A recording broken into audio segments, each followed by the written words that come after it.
الكريم أما بعد فأعوذ بالله من الشيطان الرجيم بسم الله الرحمن الرحيم وعن الحجاج بن حسان قال دخلنا على أنس بن مالك فحدثتني أختي المغيرة قالت وأنت يومئذ غلام ولك قرنان أو قصتان فمسح راسك وبرك عليك وقال اخلقوا هذان أو كسوهما فإن هذا ذي اليهود رواه أبو داود إن الله وملائكته يصلون على النبي يا أيها الذين آمنوا صلوا عليه وسلموا تسليما الصلاة والسلام عليك يا سيدي يا رسول الله وعلى آلك وأصحابك يا حبيب الله الصلاة والسلام عليك يا سيدي يا رسول الله وعلى آلك وأصحابك يا حبيب الله۔ حضرت حجاج بن حسان سے مروی ہے، فرماتے ہیں ہم حضرت انس بن مالک رضی اللہ تعالی عنہ کی خدمت میں حاضر ہوئے۔ میری بہن مغیرہ نے مجھے بعد میں بتایا کہ جب ہم ان کے پاس گئے تھے تو تم اس وقت چھوٹے بچے تھے اور تمہارے سر پہ 2 مینڈیاں تھیں، تو حضرت انس بن مالک رضی اللہ تعالی عنہ نے ان کو ہاتھ لگایا اور تمہارے لیے دعائے برکت کی اور فرمایا ان دونوں مینڈیوں کو کاٹ دو کیونکہ یہ یہودیوں کی نشانی ہے، وہ ایسا کرتے ہیں، تم ایسے کئی لوگ یہاں بھی رکھتے ہیں، منی بچن ہے مینڈیاں رکھی ہوتی ہیں، تو فرمایا کہ یہ ان کو کاٹ دو کیونکہ یہ یہودیوں کی نشانی ہے۔ اس حدیث پاک کو امام ابو داود نے روایت فرمایا۔ وعن علی رضی اللہ تعالی عنہ قال نہا رسول اللہ صلی اللہ تعالی علیہ وسلم ان تخلق المرأة راسها رواہ النسائی۔ حضرت علی مرتضی رضی اللہ تعالی عنہ سے مروی ہے، فرماتے ہیں حضور صلی عالم صلی اللہ تعالی علیہ وسلم نے عورتوں کو سر کے بال کاٹنے سے منع فرمایا، عورتوں کو سر کے بال کاٹنے سے منع فرمایا۔ اس حدیث پاک کو امام نسائی نے روایت فرمایا۔ اب جو زمانہ جب ترقی کرتا جا رہا تھا، نئے نئے فیشن آ رہے ہیں، تو اس قسم کے قرآن کے احکام اور حدیث کے احکام جو ہے ان کی اہمیت گھٹتی جا رہی ہے۔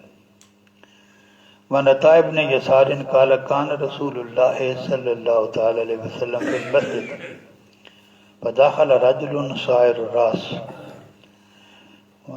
الراس ولحیۃ فاشار الیہ رسول اللہ صلی اللہ تعالی وسلم بیدہ کأنہ یأمرہ باصلاح شعرہ ولحیتہ ففعل ثم راجع فقال رسول اللہ صلی اللہ علیہ وسلم الیس ھذا خیرا من ان یأتی احدکم وہو صائر الراس کأنہ شیطان رواہ مالک۔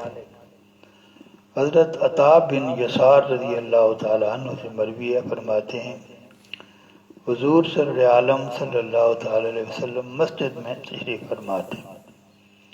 ایک آدمی مسجد میں آیا جس کے سر اور داڑھی کے بال بکھرے ہوئے تھے۔ حضور صلی عالم صلی اللہ تعالی وسلم نے اس کو اشارہ کیا۔ اس اشارے کا مطلب یہ تھا کہ حضور صلی اللہ تعالی وسلم نے اس کو اپنے سر اور داڑھی کے بالوں کو صحیح کرنے کا، سنوارنے کا حکم دیا۔ اس آدمی نے حضور صلی اللہ تعالی وسلم کے حکم کی تعمیل کی، اپنے سر اور داڑھی کے بالوں کو تیل لگایا، کنگھی وغیرہ کی اصلاح کی ان کی، پھر واپس حضور صلی اللہ تعالی وسلم کی خدمت میں حاضر ہوا۔ تو حضور صلی اللہ تعالی وسلم نے ارشاد فرمایا کیا یہ بہتر نہیں ہے؟ یہ جو اب اس کی حالت ہے، بال سنورے ہوئے ہیں داڑھی کے بھی اور سر کے بھی، کیا یہ اس سے بہتر نہیں ہے کہ آدمی لوگوں کی محفل میں آئے، اس کے سر کے اور داڑھی کے بال بکھرے ہوئے ہوں اور یوں لگتا ہو جیسے یہ شیطان ہے؟ تو ایسا آدمی جس نے اپنے سر اور بالوں کو سنوارا نہیں ہوا نہ ہو، حضور صلی اللہ علیہ وسلم نے اس کو شیطان سے تشبیہ دی۔ اس حدیث پاک کو امام مالک نے روایت فرمایا، وعن ابن المسیب سمع یقول ان اللہ طیب یحب الطیب نظیف یحب النظافۃ کریم یحب الکرم جواد یحب الجود فنزفوا اراء قال ابنیتکم ولا تشبہوا بالیہود۔ حضرت ابن مسیب، یہ سعید بن مسیب رضی اللہ تعالی عنہ ہے، ان کو یہ فرماتے ہوئے سنا گیا، کسی صحابی نے ان کو یہ فرماتے ہوئے سنا کہ اللہ تعالیٰ پاک ہے، ان اللہ طیب یحب الطیب، اللہ پاک ہے اور پاک کی چیزوں کو پسند کرتا ہے۔ اللہ پاک ہے، پاک چیزوں کو پسند کرتا ہے۔ اللہ تعالیٰ صاف ہے، صاف ستھرا ہے، صاف ستھری چیزوں کو پسند کرتا ہے۔ اللہ تعالیٰ سخی ہے، سخاوت کو پسند کرتا ہے۔ اللہ تعالیٰ عطا کرنے والا ہے، عطا کرنے والوں کو پسند کرتا ہے۔ اس لیے تم صفائی رکھا کرو۔ تو راوی کہتے ہیں کہ میرا خیال یہ ہے کہ حضور صلی اللہ علیہ وسلم نے فرمایا اپنے سینوں کو صاف ستھرا رکھا کرو اور یہودیوں جیسے لگنے کی کوشش نہ کرو، یہودیوں کی مشابہت اختیار نہ کرو، صاف ستھرے رہا کرو۔ تو حضور صلی اللہ علیہ وسلم کی ایک حدیث پاک ہے، تشبہوا باخلاق اللہ، جو اللہ تبارک و تعالیٰ کی صفات ہیں ان کو اختیار کرنے کی کوشش کرو۔ مکمل طور پر کوئی اللہ تعالیٰ کی صفات جو ہے وہ کسی مخلوق میں نہیں ہو سکتی۔ جتنی صفات اللہ تعالیٰ کی ہیں وہ اللہ تعالیٰ کے ساتھ خاص ہیں، مخلوق میں ان کا عکس نظر آ سکتا ہے، وہ صفات مکمل طور پر کسی بھی مخلوق میں نہیں آ سکتی۔ کیوں؟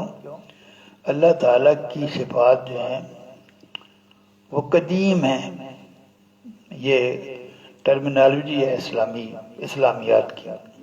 قدیم اس کو کہتے ہیں جو ہمیشہ سے ہے، جس سے پہلے کوئی ایسا زمانہ نہیں تھا جب وہ نہ ہو، اس کو قدیم کہتے ہیں۔ جو ایسے نہیں ہے اس کو حادث کہتے ہیں۔ تو اللہ تعالیٰ کی تمام صفات جو ہیں وہ قدیم ہمیشہ سے ہیں۔ دوسری ان کی خوبی یہ ہے کہ وہ ذاتی ہیں، وہ ذاتی ہیں، اللہ تعالیٰ کو کسی نے نہیں دی، اللہ تعالیٰ کی اپنی۔ اور وہی صفات اگر مخلوق میں پائی جائیں تو وہ عطائی ہوتی ہے، وہ اللہ تعالیٰ کی دی ہوئی ہے، ذاتی نہیں ہے۔ آپ کے پاس کوئی چیز ذاتی نہیں ہے، وجود بھی ذاتی نہیں۔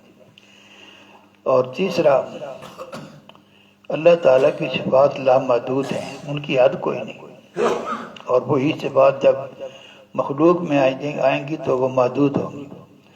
تو اللہ تعالیٰ کی صفات میں اور مخلوق کی صفات میں یہ تین بنیادی فرق ہیں۔ اللہ تعالیٰ کی کوئی صفت کسی مخلوق کے لیے ثابت کی جائے اسی حیثیت میں جیسے اللہ کیا، یہ شرک ہے۔ لیکن اسی طرح اللہ تعالیٰ کی مخلوق کی صفات ہیں، جو صفات مخلوق کی ہیں، جو حادث ہیں، جو عطائی ہیں اور محدود ہیں، ان کو اللہ تعالیٰ کی طرف منسوب کیا جائے، یہ بھی شرک ہے، کیونکہ اللہ تعالیٰ ان چیزوں سے پاک ہے۔ ہمارے لوگ جب فتویٰ لگانے کے لیے اپنا پر توڑتے ہیں تو اس قسم کی چیزوں کو بھول جاتے ہیں۔ تو حضور صلی اللہ علیہ وسلم نے فرمایا تخلقوا باخلاق اللہ، جو اللہ تعالیٰ کی صفات ہیں ان کا عکس اپنے اندر پیدا کرنے کی کوشش کرو۔ وہ سخی ہے، تم سخاوت کیا کرو۔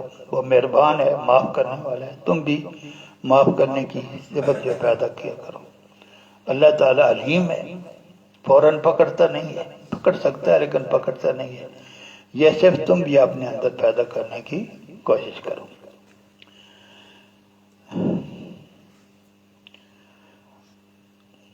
وہ کہتے ہیں، راوی کہتے ہیں کہ میں نے اس حدیث کا ذکر مہاجر بن مسمار سے کیا تو انہوں نے فرمایا کہ مجھے عامر بن سعد نے یہ حدیث سنائی تھی، اور اس میں واضح طور پر انہوں نے کہا تھا کہ نظفوا افنیتکم۔ پہلی حدیث میں جو ہے وہ سین کا ذکر جو ہے وہ بطور تشریح کیا گیا، اس کا الفاظ میں موجود نہیں تھا۔ ایسے حدیث میں تمہارے اپنے سینوں کو صاف رکھو، یہ پوری الفاظ جو ہے وہ حدیث کا ایسا بن گئے۔ اس حدیث پاک کو امام ترمذی نے روایت فرمایا۔ وآخر دعوانا ان الحمد للہ رب العالمین۔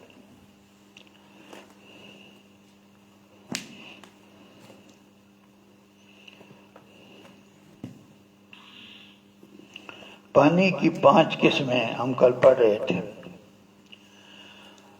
پانی دوسری چیز کے غلبے سے جو ہے وہ اس کی چینج ہو جاتی ہے۔ غلبے کی 2 قسمیں ہیں۔ ایک وہ جو چیز بہنے والی نہیں، جامد چیزیں ہیں، جس طرح پتے ہیں، اسی قسم کی کوئی چیز پتے پڑ جائے، زیادہ مٹی پڑ جائے تو جامد چیز کے ملنے سے پانی جو ہے وہ اس وقت استعمال کے قابل نہیں رہے گا جب اس کے بہاؤ کی کیفیت ختم ہو جائے۔ وہ پانی کی طبیعت ہے، پتلا پانی، اور بہاؤ ختم ہو جائے تو پھر وہ پانی استعمال کے قابل نہیں ہے، وگرنہ اس کا رنگ بدلتا ہے، بو پکڑتی ہے، ذائقہ بدلتا ہے، اس سے کوئی فرق نہیں پڑے۔ لیکن جو چیزیں بہنے والی ہیں،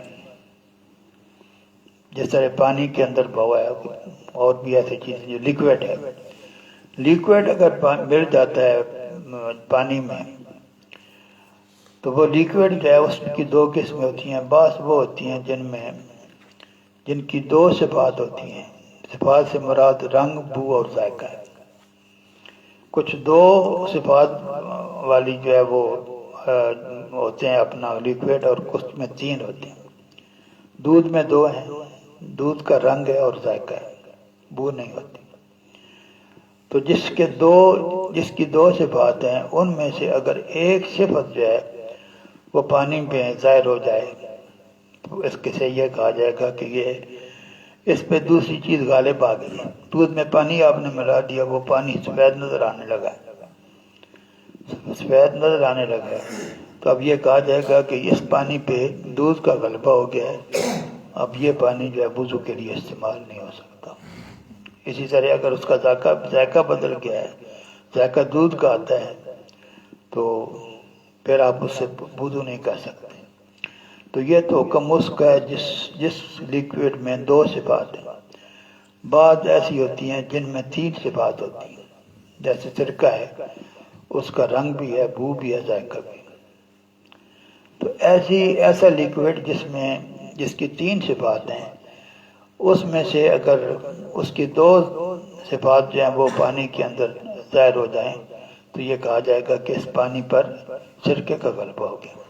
2 والوں جن چیزوں میں 2 صفات ہیں وہ ملیں تو 2 اس کے وصف جو ہے پانی پہ میں نظر آئیں تو یہ کہا جائے گا کہ اس پانی پہ اس دوسرے لیکوڈ کا غلبہ ہو گیا، اب یہ پانی نہیں رہا، اس کو پاک کرنے کے لیے استعمال نہیں کر سکتے۔ کچھ چیزیں وہ ہوتی ہیں جن میں کوئی صفت نہیں ہوتی، مثلا مثال کے طور پر مائع مستعمل ہے وہ پانی ہے، لیکن یہ پانی جو ہے یہ وہ پانی نہیں ہے جس کے اندر پاک کرنے کی کیفیت۔ یہ پانی یا بعض اوقات جو گلاب سے پانی نکلتا ہے اس میں کوئی ذائقہ رنگ بو کچھ نہیں ہوتی۔ تو اس قسم کا لیکوڈ جس کے اندر کوئی صفت نہیں ہے، پانی ہی نظر آتا ہے، وہ اگر مل جائے تو اس کا وزن کرنا پڑے گا۔ اگر جو ملنے والا ہے اس کا وزن زیادہ ہے تو یہ پانی استعمال کے قابل نہیں ہوگا، وگرنہ پانی استعمال کے قابل رہے گا۔ یہ ہوگی 3۔ چوتھی قسم جو ہے وہ ناپاک پانی، ماء نجس، اور یہ وہ ہے جس میں گندگی گر جائے۔ پانی اگر تھوڑا ہے، کھڑا ہوا پانی ہے اور تھوڑا پانی ہے، تھوڑے سے مراد جو ہے وہ دردا پہلے زمانے میں مسلمان جو ہیں جو کنویں کھودتے تھے وہ بولی اس کو کہتے تھے۔ اس کے چاروں جو ضلع ہیں وہ 10x10 ہوتے تھے، 10 ہاتھ وہ چوڑے ہوتے تھے، 10 ہاتھ لمبے ہوتے تھے۔ اس میں حکمت کیا تھی؟ اس کے اندر جو پانی ہوتا ہے اس کو مائع قلیل نہیں کہتے، وہ جاری کے معنی میں ہوتا ہے، وہ جاری اس سے کم جو بھی ہے۔ آپ کی یہ ٹینکیاں ہیں، آپ کے پاس ڈرم ہوتے ہیں، دوسرے جتنے برتن ہیں، اس میں جو پانی ہوتا ہے وہ قلیل پانی شمار ہوتا ہے۔ اس میں ایک قطرہ بھی خون کا گر جائے وہ پلید ہو جاتا ہے، اس کا اثر نظر آئے یا نہ آئے۔ قلیل پانی جو بہہ نہ رہا ہو، اس میں گندگی شراب کا قطرہ گر جائے، خون کا قطرہ گر جائے یا ناپاک پانی کا قطرہ گر جائے تو اس کا اثر پانی میں نظر آئے یا نہ آئے وہ پانی پلید ہے، وہ پاک بھی نہیں ہے، پاک کرنے والا بھی نہیں ہے۔ تو اس کپڑے پہ اس کا قطرہ آپ کے کپڑے پہ پڑے گا تو وہ کپڑا آپ کا پلید ہو جائے گا۔ اور دوسرا پانی جو دا دردا پانی ہے وہ جاری پانی کی حکم ہے، کتنا جاری پانی میں حکم ہے۔ اسی طرح تو دریا بہ رہا ہے، نہر بہ رہی ہے، وہ جاری پانی ہے، وہ وہاں سے پلید ہوگا جہاں اس کا اثر آپ کو نظر آ رہا ہے۔ پانی بہ رہا ہے، وہاں ایک جگہ پر آپ کو جو ہے نا وہ اس کا کسی گندگی کا رنگ نظر آ رہا ہے، کوئی نشان نظر آ رہا ہے، تو وہاں سے لے کے تو پلید ادھر ادھر سے پانی جو وہ پاک ہوگا۔ اسی طرح جو بڑا حوض ہے اس میں بھی وہیں پانی پلید ہوگا جہاں اس کا وہ نظر آ رہا ہے، وگرنہ وہ پاک شمار ہوگا۔ اور پانچواں پانی جو ہے یہ مشکوک ہے، جس کی طہارت جو ہے وہ مشکوک ہے۔ اور یہ کون سا پانی ہے؟ جس سے گدھا یا کھچر وغیرہ کوئی جانور پی لے وہ مشکوک ہے، اس کو کچھ شرطیں ہیں، اس کو آپ استعمال کر سکتے ہیں، وگرنہ نہیں کر سکتے۔ وآخر دعوانا ان الحمد للہ رب العالمین۔ استغفر اللہ ربی من کل ذنب واتوب الیہ۔